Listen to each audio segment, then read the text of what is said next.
Okay, that's Arpeggio 101. Okay, that's the first one. Now, I'm going to give you guys a little history to some of the guitar players. I was an LA musician, a local guy. A company called Starlick saw me play, and they said, "Hey, Michael, would you like to do a video, an instructional video?" And I have a degree in music. I taught my whole life before I moved to California. I was a kid teaching.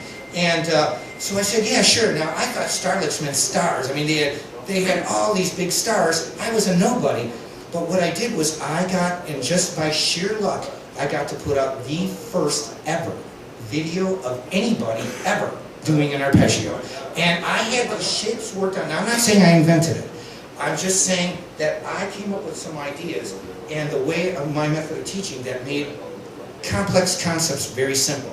And this arpeggio shape, you're not going to find another video that showed this first. And I came up with picking exercises. Now, did I invent all of this stuff? No.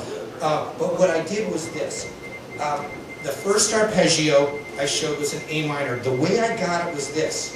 An arpeggio is a broken chord. My very first arpeggio, because nobody taught these to me, my guitar teacher had no clue what an arpeggio was. All he wanted to do is play jazz. He wanted me to go.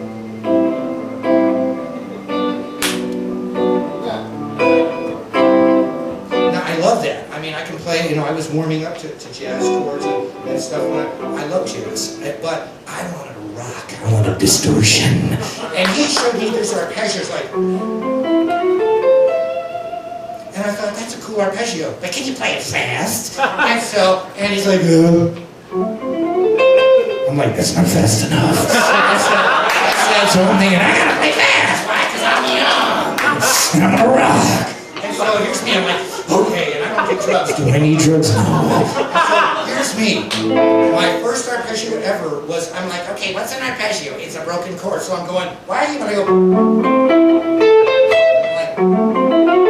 It sounds cool, but it's not fast. And so I said this. I play piano and I could whip up and down. I could go.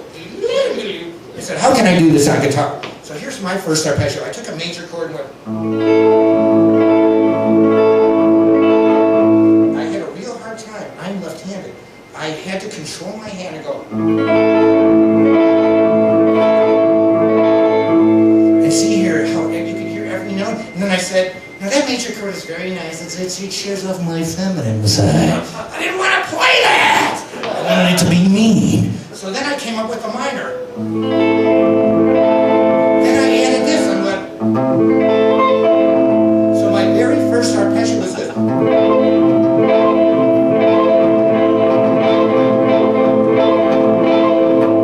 And I said, all right, that's cool, but it ain't cool enough. Then all of a sudden I said, now where are other places I can play A minor? I can play it here, I can play it here, I can play it here, I can play it here. I know all these different versions of A minor. So I said, how about this one? And I'm sitting in my room in Chicago, 75 below zero in the middle of winter. And I came up with... I'm like, now we're getting somewhere. Put on the distortion.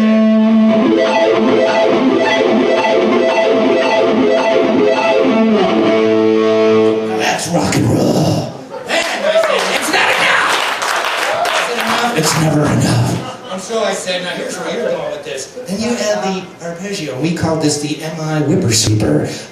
Because then when I moved to LA, everybody, you know, you got me, you got Paul Gilbert, you got all these guys, and we're like, we're all stealing from each other. Nobody's talking to anybody though. Okay, so, and then all of a sudden we started to...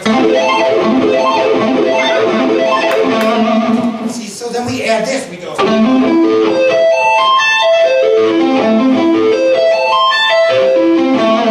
Then we even went farther, we go... Then we add the extra...